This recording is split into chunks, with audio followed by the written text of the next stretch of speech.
আসসালামু আলাইকুম গাইস, কেমন আছো তোমরা? আশা করি ভালো আছো।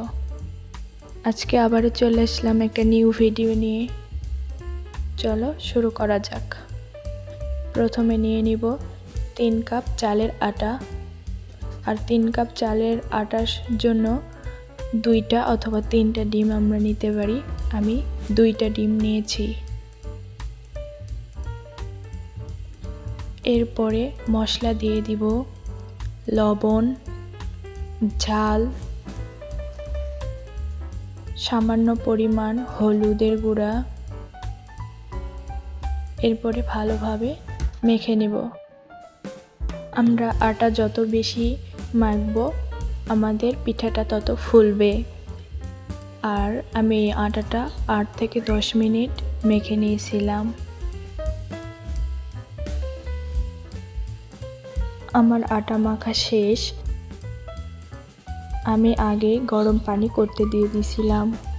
এখানে পানি লাগবে কুসুম গরম পানি।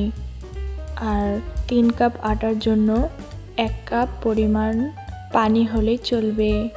আর আমাদের এটা খেয়াল রাখতে হবে পানি যেন বেশি না হয়ে যায়। এরপরে আমি আবারও মেখে নেব।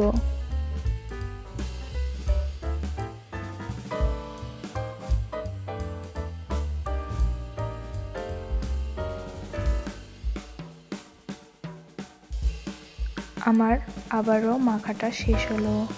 আমি চুলাতে কড়াই বসায় দিয়েছি। আর এখানে পরিমাণ মতো তেল নিব। আর আমাদের তেলটা গরম হয়ে এসেছে। এবার আমরা পিঠাটা দিয়ে দিব।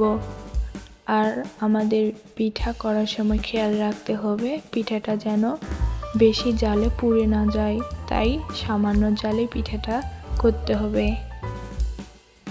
এই পিঠা আপনারা বিকেলের নাস্তা হিসাবেও বানাতে পারেন, আবার স্কুলে টিফিনের জন্যও বানাতে পারেন।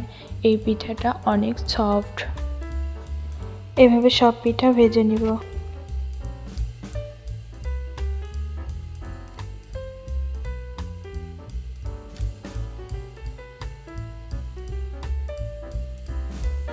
এবার আপনাদের পরিবেশন করে দেখাবো পিঠাটা কেমন হয়েছে। আপনারা চাইলে বাসায় বানাতে পারেন। আপনারা লাইক, কমেন্ট, সাবস্ক্রাইব করতে ভুলবেন না। অবশ্যই আমার চ্যানেলটা সাবস্ক্রাইব করে দিবেন। আপনারা দেখতেই পাচ্ছেন পিঠাটা অনেক নরম, সফট। আশা করি আপনাদের ভালো লেগেছে।